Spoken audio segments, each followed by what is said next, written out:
A man is running away from people who are chasing him. As he hides in a ditch, he suddenly sees the ground opening up and ghosts are trying to come out. The people catch up to him and tell him to go back. The man's name is Kadir and he refuses to go, saying that this is not his home. Then, he holds a dagger in his hand, the blade cutting through his palm. The men tell him to stop what he is doing, but Kadir's face shows he has no plan to. Then, the screen turns black.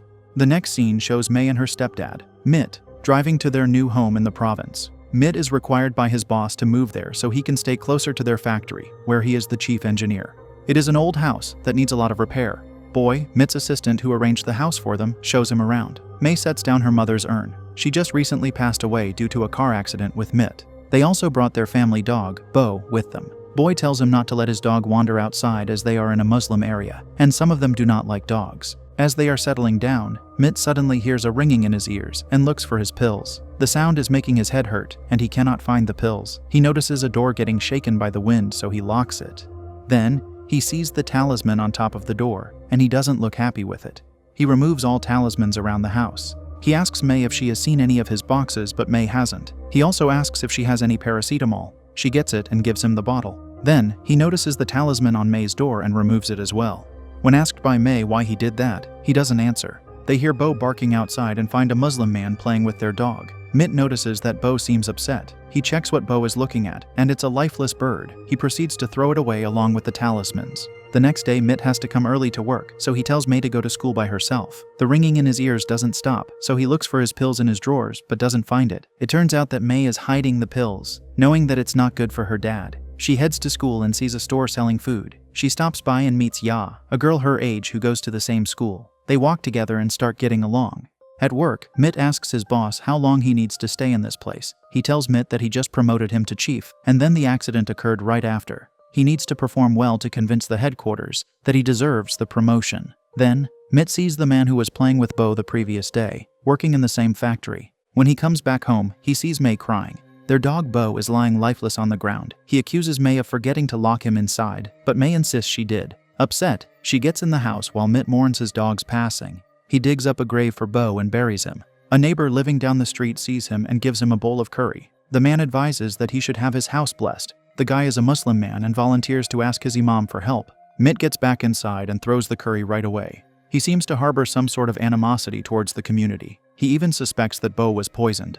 That night, May's aunt visits them, telling Mitt that May's grandfather wants her to live with them. May asks where they plan to live, and Mitt is quick to conclude that it's in his old house. Aunt Noi tells Mitt that she tried to talk to her dad about the house as he wants to sell it, convincing him that it is Mitt's and Anne's property. However, her dad insists that the land is under his name, so he has the right to sell it. May decides to stay with her dad. As Aunt Noi drives away, Mitt sees Heem, the man who works in the factory, writing something on his gate. He chases him away, then removes what he wrote. The next day, on the way to May's school, he sees Heem and confronts him about last night. The other locals tell him that Heem is a weirdo who dabbled with black magic, so he should just ignore him. That night he arrives home and finds that there is no electricity. He hears creaking upstairs and checks it. Then he sees Bo suddenly turning into a ghost dog, surprising him and making him fall down the stairs. May arrives and sees her dad.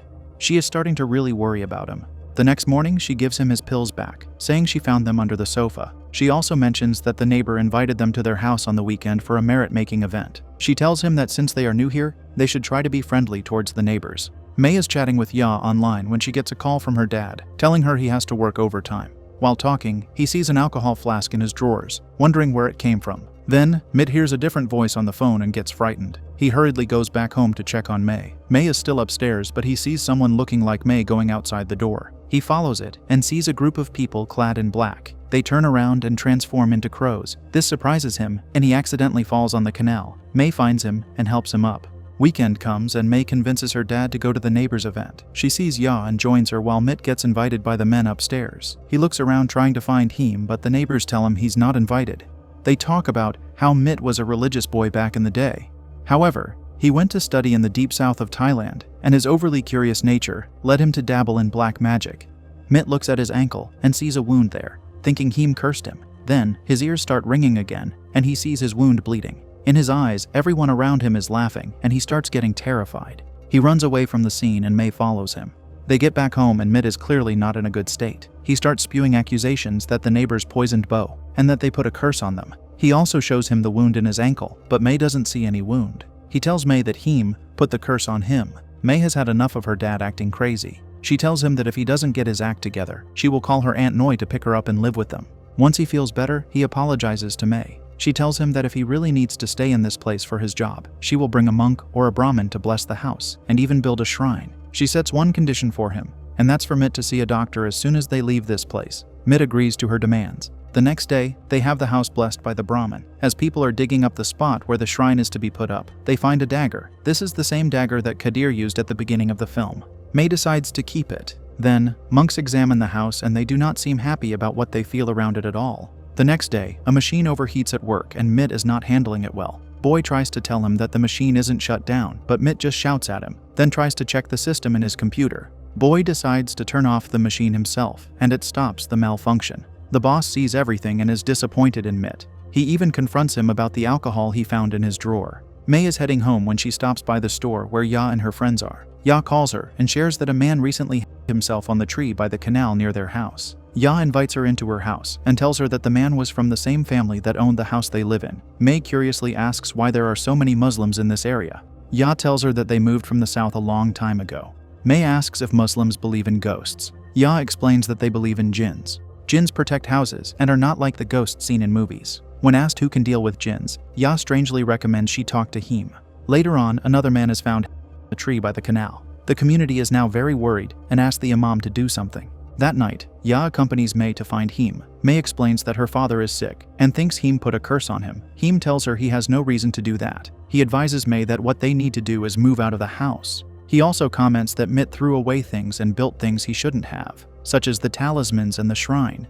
The talismans were protecting the house. He also reveals that he wrote a protection on their fence, but Mit wiped it off. He says they should leave this place, especially now that Mit has been suspended from work. When May comes home, she finds her dad cutting through his ankle, removing the curse mark he has been claiming is there. Him comes and bandages Mit. When he wakes up, they are already in transit. May explains that Him is taking them to the south to seek help. Mit doesn't trust Him, but May asks him to trust her instead. They arrive in the south and reach an old witch doctor's place. Her name is Zainab, Him's aunt. Him explains Mit's situation. May begs her to help them with the house. Zainab comments that the house is one thing, but her father won't just recover from his own problem. When asked what she means, fire suddenly blazes behind her. Then, a strange shadow is seen behind Mit. He is possessed, and the spirit in him angrily declares that Mit caused his own wife's demise, so it will not let him live. Zainab approaches Mit and performs exorcism, removing the spirit from Mit's body. She tells the story of the house's past. A flashback is shown. Kadir is a witch doctor captured to work as a slave for non-Muslim people who would not let him go back home.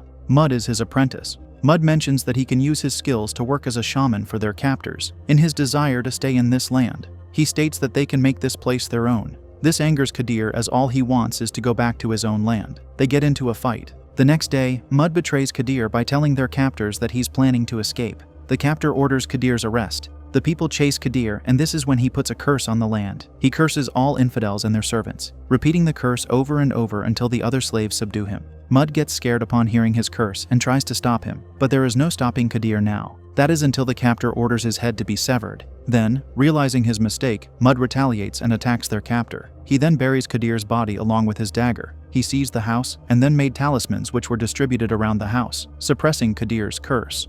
The next day, soldiers arrive to take back control of the place and throw all slaves into the canal. They also bring their own shamans to fight back the curse placed by Kadir. Zainab says that every time the house is passed down to a new generation, everyone makes sure to perform necessary rituals to subdue Kadir's, Mud's, and the shaman's curses. Now, the bad spirits have been let out because of the removed talismans and the shrine. She tells May and Mit to leave the house as soon as possible, as she cannot help them any further. The next day, they travel back to Bangkok and decide to check Mit's old house so they can move back. However, Mit sees the signage saying it has been sold. This breaks Mit and May's hearts as they built so many memories together with her mom there. May tries to stay strong for her dad. She tells him they can just go back to the house and get her mom's urn, then get a hotel to stay in. May hurries to pack some stuff. Kadir's furious spirit is awakened and starts making his presence felt. As Mit is trying to get his late wife's urn, it suddenly falls and breaks. He decides to get her photo instead and gets out of the house, as if he is seeing and following someone. May goes downstairs to find her mom's broken urn and cries. She keeps what's left of it. Him and Zainab unexpectedly arrive. Zainab immediately tells her to find her dad. Zainab enters the house and performs some chant to drive the bad spirit away. They go to the shrine where they see a black cloud of angry spirit. Him helps Zainab chant to subdue the spirit. Meanwhile, May finds Mitt beside the canal, holding her mother's photo. Then, he suddenly sees his late wife Anne in front of him. He calls to her and says sorry. May tells him that whatever he's seeing is not her mom, as she's already gone. Memories of their happy family flash. He finally snaps back to reality and hugs May. Then Anne's spirit disappears. Back in the house, the black spirit transforms into Kadir. He uses his power to attack Zainab. Then, its appearance changes into a ghost. Heem gets Kadir's dagger and stabs the ground. Strong wind blows, and they start chanting again, fighting off Kadir's curse. Heem also brings out his Quran. He manages to subdue Kadir's angry spirit. Then, he finds Kadir's bone right below the shrine. He gives it to Zainab, who reveals that Kadir was her ancestor, and she's here to take him back home. Kadir's desire to be back to his own land is finally coming true, and hopefully, this finally put his soul at peace. As a new day dawns, Mitt and May decide to invite the local Muslims to bless their house with dua. Following the blessing, peaceful days ensue, as the house seems free of any bad spirits. At least that's what they think.